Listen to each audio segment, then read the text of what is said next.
जय श्री कृष्णा मित्रों। Krishna story channel में आपका हार्दिक स्वागत है। आज की हमारी स्टोरी बड़ी इंटरेस्टिंग है दोस्तों, ध्यान से पूरी स्टोरी सुनिए। आज की स्टोरी का शीर्षक है गंगा अवतरण। गंगा अवतरण की पूरी कहानी आज हम आपको सुनाएंगे, तो चलिए शुरू करते हैं। तो दोस्तों, गंगा का जो अवतरण हुआ है, बहुत कम लोग जानते हैं कि गंगा कहाँ से आई है। नारायण के चरण से गंगा निकली है, यहीं तक सबको पता है। आज मैं आपको गंगा का पूर्ण विवरण बताऊंगा कि गंगा कहाँ पे रहती है और कहाँ से आई है और कैसे आई है। तो शुरू करते हैं। प्राचीन काल में राजा बलि हुए थे। वही राजा बलि जिनके नाम पर बलिदान शब्द रखा गया है। राजा बलि ने अपना सर्वस्व नारायण को दान किया था। उन्हीं के नाम पर आज का बलिदान शब्द रखा गया है। कोई भी किसी का बलिदान देता है किसी के लिए, तो उसे बलि वाला दान बोला जाता है। तो राजा बलि एक बहुत ही महापराक्रमी राजा हुए हैं, बड़े महातपस्वी हुए हैं और बड़ा महादानी हुए हैं। राजा बलि दैत्यों के राजा थे। और राजा बलि का अगर मैं आपको शॉर्टकट में विवरण बताऊं, तो भक्त प्रहलाद जो हुए हैं, उनके पुत्र का नाम विरोचन था और विरोचन के पुत्र का नाम राजा बलि था। और बलि के पुत्र हुए थे बाणासुर, जो भोलेनाथ जी के अनन्य भक्त हुए। तो बलि जो थे, उनसे शुक्राचार्य ने, जो दैत्य गुरु शुक्राचार्य हैं, उन्होंने 99 अश्वमेघ यज्ञ करवाए थे और 100वां यज्ञ वो करने वाले थे और कर ही रहे थे। तो उनके 100वें यज्ञ के प्रभाव में नारायण स्वयं अपने स्वरूप में, वामन स्वरूप में राजा बलि के यज्ञशाला में आए और राजा बलि से उन्होंने 3 पग भूमि का दान मांगा।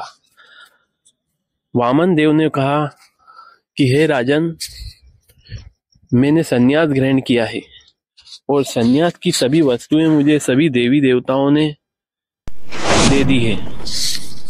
अब मुझे पता चला है कि इस पूरी भूमि पे आपका अधिकार है, तो मैं अपने सोने और अपने यज्ञ करने के लिए आपसे 3 पग भूमि दान में मांगता हूँ। तब राजा बलि ने कहा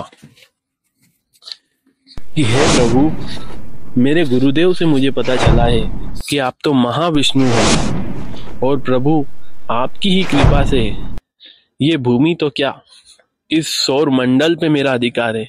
और ये सौर मंडल भी क्या, इस ब्रह्मांड में बड़े बड़े द्वीपों का मैं स्वामी हूँ। तो आपने मुझसे 3 पग भूमि मांगी, बस आप मुझसे मेरी सामर्थ्य के अनुसार तो दान मांगिए। आप इतना मांग लीजिए कि आपको कभी भी मांगने की जरूरत फिर पड़े ही ना। आप मुझसे सब कुछ मांग सकते हैं। आप मुझसे पूरी धरती भी मांग लेते तो मैं पूरी धरती आपको दे दूं। तब भगवान वामन ने कहा कि हे बलि, शास्त्र कहते हैं कि आवश्यकता से ज्यादा रखना और मांगना अनुचित है, वर्जित है। मेरी जितनी जरूरत थी उतनी मैंने तुमसे मांगी है।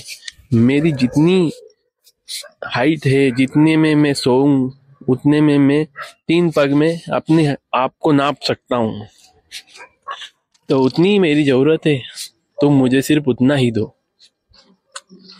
तब बलि ने कहा कि हे प्रभु, जैसी आपकी इच्छा, आपकी जहां से इच्छा हो वहां से आप नाप लीजिए। आप तो इतने से तो हो, आप कितने बड़े हो, आप नाप लीजिए जहां से आपकी इच्छा हो। तब भगवान विष्णु ने कहा, भगवान वामन ने, कि हे बलि, तुम संकल्प लो। जैसे ही राजा बलि ने संकल्प लिया, वामन देव बोले कि हे बलि, तुमने कहा है कि आप कितने बड़े हो, तो तुम्हें पता है मैं कितना बड़ा हूं? तो बलि ने कहा कि प्रभु इतने से तो हो आप। तब भगवान वामन ने कहा कि देखो बलि, मैं कितना बड़ा हूं अब। भगवान वामन इतने बड़े हुए कि उन्होंने अपना एक पैर उठाया और सीधा रखा ब्रह्मलोक में। बलि देखता ही रह गया कि भगवान का पैर तो पूरे सौर मंडल से भी पार जा रहा है। सौर मंडल पार कर दिया भगवान ने। भगवान ने अपना पैर ब्रह्मलोक में रखा और तिरछी नजर से राजा बलि की तरफ देखकर थोड़े से मुस्कुराए और राजा बलि से कहा कि हे बलि, मेरा एक पग अभी ब्रह्मलोक में रखा हुआ है। ये तो तुम्हारे लिए एक था बलि, लेकिन मेरे लिए तो मेरा आधा ही पग उठा है। तुम्हारे लिए एक है, लेकिन मेरा आधा ही उठा हुआ एक पग अभी ब्रह्मलोक में रखा है बलि। ब्रह्मलोक तक तुम्हारी सीमा नहीं है। तुमने कहा था मेरे बहुत बड़े बड़े द्वीप है ब्रह्मांड में, तो तुम्हारे सारे द्वीप नीचे ही रह गए। मेरा आधा एक उठा हुआ पग अभी ब्रह्मलोक में रखा हुआ है। तुम्हारी पूरी सीमा मैंने अपने आधे पग में नाप दी है बलि। ये तो तुम्हारी सीमा थी बलि, अब तुम मेरी सीमा देख। भगवान वामन ने बलि से कहा कि ये तेरी सीमा थी बलि, अब तू मेरी सीमा देख। भगवान ने वहीं से अपना थोड़े से रोष में थोड़ी सी ताकत लगा के जो पैर उठाया, सीधा पैर मारा आकाश में, तो उनके अंगूठे के नखून से इस ब्रह्मांड का तनिक आवरण फटा। जैसे ही उनका अंगूठा घुसा आकाश में, तो उनके अंगूठे का नखून घुसा था केवल, उन्होंने अंगूठा तो घुसाया ही नहीं। जैसे ही उनके अंगूठे का नाखून का कोना घुसा आकाश में, तो इस आकाश में एक विवर बना और आवरण फटा, तो इस ब्रह्मांड के बाहर का जल अंदर आया। इस ब्रह्मांड के बाहर का विशाल जल, जो गोलोक का जल है, जो विरजा नदी का जल है। गोलोक में एक विरजा नदी बहती है। उस विरजा नदी का विशाल जल इस ब्रह्मांड के अंदर आके भगवान के चरणों में गिरा। तब गंगा का फर्स्ट नाम विष्णुपदी कहलाया। गंगा विष्णुपदी कहलाई जब भगवान के चरणों में गिरी। गंगा इस ब्रह्मांड के बाहर से आ रही है। गोलोक की कभी मैं आपको पूरी विवरण सुनाऊंगा कि गोलोक में भगवान कितने बड़े हैं, और गोलोक में विरजा नदी जो बहती है वो भगवान को राधा रानी के समान प्रिय है, और उस नदी में अनंत कोटि ब्रह्मांड अपने जैसे लुढ़क रहे हैं, और उसी लुढ़कन के कारण ही यहाँ पर ग्रह मंडल सितारे सब इस ब्रह्मांड के अंदर लुढ़क रहे हैं। तो आपको गोलोक का विवरण और भगवान की विशालता मैं अगली कथा में जरूर सुनाऊंगा। अभी यहाँ पर गंगा अवतरण की मैं आपको जो कहानी सुना रहा हूँ, तो गंगा इस ब्रह्मांड के बाहर से आ रही है, जो विरजा नदी का जल है, जो भगवान को राधा रानी के समान प्रिय है। तो जब वो पहले नारायण के चरणों पे गिरी तो विष्णुपदी कहलाई। उसके बाद जब नीचे वो अथाह जल ब्रह्मलोक में गिरा तो ब्रह्मा जी थोड़े से घबराए। ब्रह्मा जी ने अपना कमंडल को अड़ाया तो अथाह जल ब्रह्मा जी के कमंडल में गिरा। तो ब्रह्मा जी ने अपना विशाल कमंडल और बड़ा करा।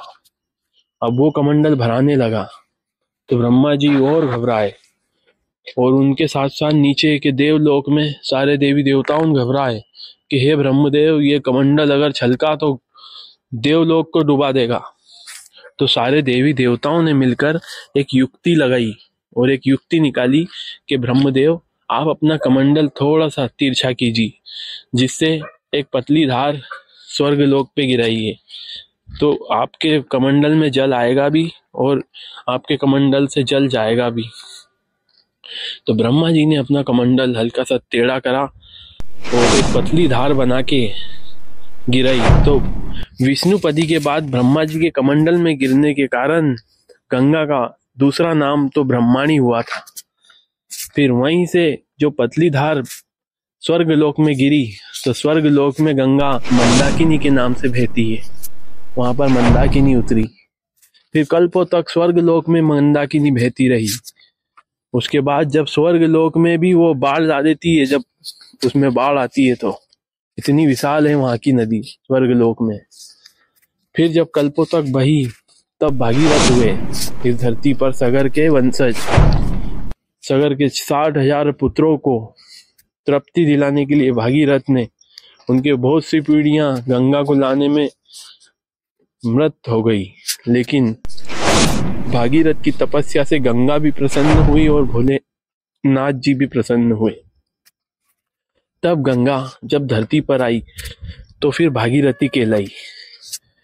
और यहाँ पर इसी हजारों वर्षों से ये गंगा तृप्त कर रही है पूरी धरती को और पूरे महासागर को भर चुकी है।